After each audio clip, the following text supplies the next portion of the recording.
Yo diría que mediación, así como suena la palabra, la tomé, entre comillas, de Paul Ricoeur. Y tenía mucho que ver con esto que decía antes. Paul Ricoeur cuestiona a un estructuralismo que hace desaparecer el símbolo. Y era básicamente esto lo que significaba mediación.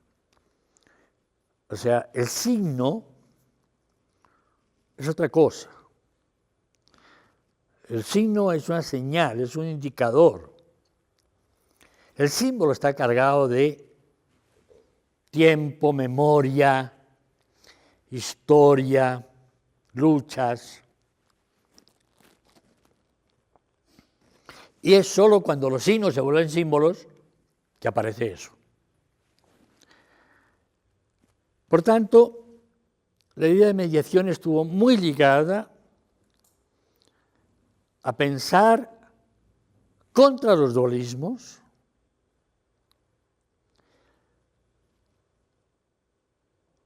y a repensar el lugar desde donde pensar.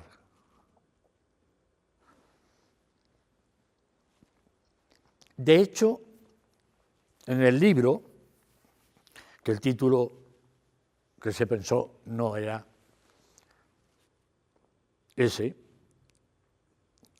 mediación era la última parte de la última parte, que era el colofón, justamente, donde se ligaba mediación a mapas nocturnos, al cambio de lugar desde donde se piensa, y era, la idea gráfica era de Saint-Exupéry, que era mapa nocturno, el mapa del piloto, en aquellos tiempos, que no tenían más ayudas, y el mapa entonces no era lo que veía, era lo que sabía, todo lo que él sabía, su memoria y sus pálpitos, como dicen los mexicanos. Tengo un pálpito de que va a haber... Entonces, mediación fue a lo último que llegué, y en un momento determinado me di cuenta que era la palabra clave con un aporte y un peligro. El aporte es que evidentemente yo tenía en la cabeza también la idea de mediación que había parido Martín Serrano, que acababa de publicar un libro sobre la mediación social, pero metida en el campo de comunicación. Pero la mediación es la que hacen los medios. Lo que yo pensaba no era la mediación que hacen los medios. Y esto ahora veo últimamente que hay no pocos profesores de comunicación que me están completamente metiendo una trampa a los alumnos porque vuelven a identificar mediación con medios. No, la mediación es lo que hay entre, no lo que está a un lado ni al otro, ni al lado de los medios ni al lado de la gente, sino entre la gente y los medios. Lo que los medios hacen con la gente y que la gente hace con los medios. Entre. Evidentemente, pensar contra el dualismo es muy difícil. El dualismo es la forma de pensar de todos los creyentes del mundo. Digo creyentes piadosos, no creyentes intelectuales que pueden llegar a sufrir contradicciones fuertes. Entonces, en ese sentido, mediación fue un concepto que me sirvió incluso antes de que estuviera enunciado con la palabra. Fue un concepto. Fue un concepto que yo construía cuando ligaba cómo la primera cultura masiva fue la cultura que creó el Estado-Nación, para que todos los colombianos se reconozcan como colombianos. ¿Qué hubo que hacer? Convertir lo popular en masivo. Y ahí meter todos los órdenes de lo escolar, de lo político. Entonces, fue funcionando cuando yo me enfrento al primer tema de investigación de fondo, que fue el folletín. O sea, cómo llegan los relatos populares al folletín, que es un fenómeno ya industrial, pequeño industrial, porque todavía la tirada de los periódicos era pequeña en París, pero es el momento que aparece la nenotipia. Cuando ya es Dumas, ya empieza a ser industria grande. Entonces, el concepto de mediación me permitía pensar eso que últimamente he insistido: no confundan industria con capitalismo. No confundan industria con mercancía. Industria tiene que ver con producción y con producto. Y vuelvo y recuerdo a Lenin. Y vuelvo y recuerdo a Stalin, incluso al Partido Comunista Ruso, mandando a Pittsburgh a 3 del Comité Central del Partido Comunista para que vieran qué era una industria. La industria del acero en Pittsburgh, que daba trabajo a 1 millón de personas y que tenía fábricas con 3 turnos de 5.000 obreros cada una.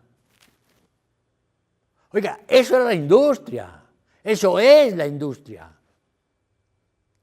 Y fue Edgar Morin el primero que se atrevió y se lo dijo a Adorno. Señor Adorno, el cine no es arte a pesar de ser industria, es arte industrial.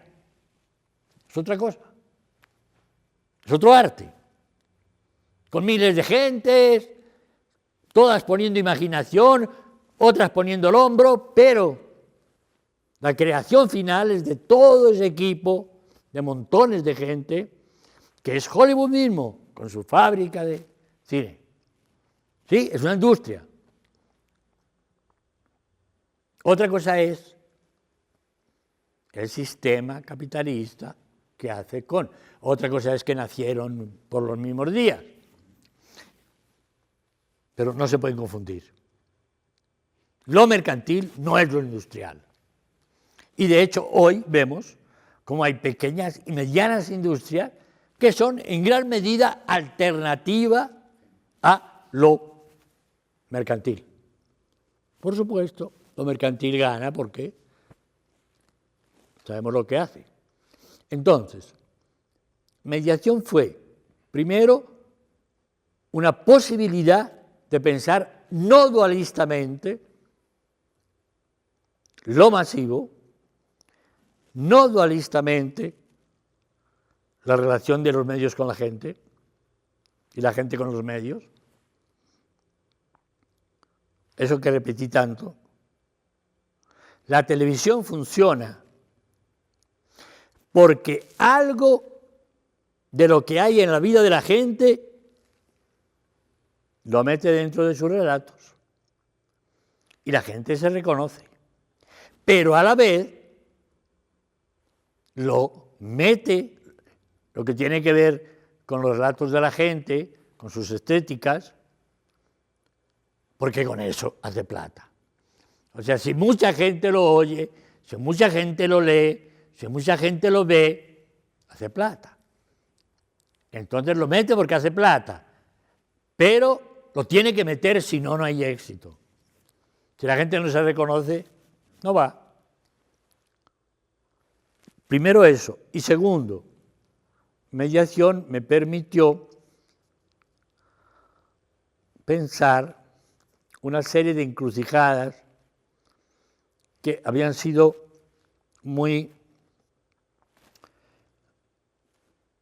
pasadas por encima y que, por nombrar una de ellas, la más dura, la que más me costó, fue haber planteado, antes de que Guillermo Sunkel escribiera su primer capítulo al libro maravilloso sobre cómo la prensa de derecha y la prensa del Partido Comunista tenían la misma idea de lo popular y reprimían y desconocían todo lo popular que no les gustaba. No porque no fuera popular, sino porque había que desaparecerlo. Tanto la derecha como la izquierda, igualito. El Mercurio y el Siglo, que se llamaba el Partido Comunista, el único país que tenía un Partido Comunista con un periódico diario. ¿Sí? Digo, ahí me di cuenta de la potencia de mediación, ¿sí? Cuando me di cuenta que permitía pensar esta complicidad entre la derecha y la izquierda, porque no tenían en cuenta estos juegos, estos desplazamientos, de que unas cosas se salieran de su sitio y fueran a parar, y entonces poder hacer la otra historia que jamás había hecho un izquierdista, la historia del periódico popular en Chile. Nace el periódico popular en las liras del siglo XIX, que eran unos pequeños periódicos en verso, y que se dedicaban sobre todo a vedetes, cantantes, actores, ¿sí? Y contaban lo que tiene que ver con la vida de la gente, y claro que sí, crímenes y robos, pero la posibilidad de que evolucionaran no por mera imitación al periodismo sensacionalista gringo, entonces era recuperar una historia propia del periodismo popular, ¿sí? Con todas sus señales, porque evidentemente los públicos populares acababan siendo no tan distintos, los chilenos de los gringos, ¿sí? Y entonces había cosas en común y había cosas completamente diferentes, pero se podía narrar una historia propia. Con lo cual, termino, esto permitía pensar contra el marxismo doméstico y catequético, pensar como horizonte de investigación que ha hecho cada país con cada medio, porque es indudable que Colombia ha hecho con la radio cosas que no ha hecho Ecuador, pero cosas que no ha hecho Colombia las ha hecho Argentina, mucho antes que Colombia, o distintas. ¿Y qué ha hecho con la televisión Colombia? Muy distinto de lo que han hecho otros países. Entonces, la historia empezaba a tener territorio, espacio,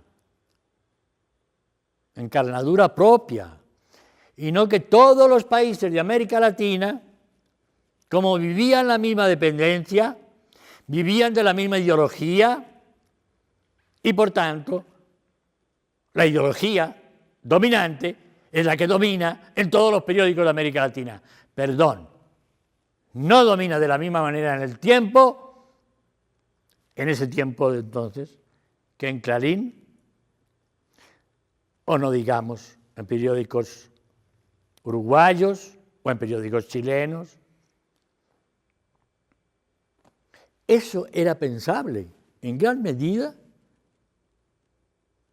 Ahora, cuando yo empiezo a plantear, miren, ¿qué sería de Colombia sin las telenovelas gringas, de las que abominaban todas las escuelas de comunicación de América Latina, con nuestro amigo Luis Arminio Beltrán y Elizabeth Fox? ¿Dónde aprendimos que existía el divorcio? ¿Dónde aprendimos que una pareja no era amo y esclava y se podían decir vainas de tú a tú? donde aprendimos que había formas de hacer justicia que tenían que ver con códigos muy desiguales. Fue en la televisión gringa. Aprendimos montones de cosas buenas. Nos metieron un montón de goles y nos vendían un montón de cosas que no necesitábamos. Cierto.